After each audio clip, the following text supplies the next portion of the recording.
My name is Madeline Martinez, and I am on the board of NORML, the National Organization for the Reform of Marijuana Laws.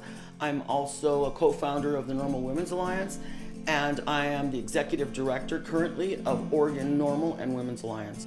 Well, I was contacted by the wonderful woman Wendy Borman, who started off the film, and I was referred by Leah Maurer. And I'm just thrilled to be part of it because women in this movement are so vital. You know, we're CEOs of our own families. We run the whole business of a family. And I think that these are important issues that arise for women. And the lack of women in the industry when I first became involved was, there were no women. Everybody was a white male.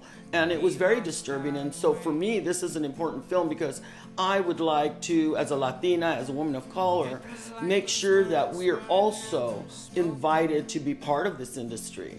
It is, women seem to have a little bit more compassion, perhaps, than our male counterparts. And I think that that is really an issue in cannabis, especially when we deal with patients and patients varying medical issues, emotional as well as physical issues. And I think that this has a huge bearing, and as we educate our children, because when we go and we say that cannabis should be on Schedule 1, we're lying to our children.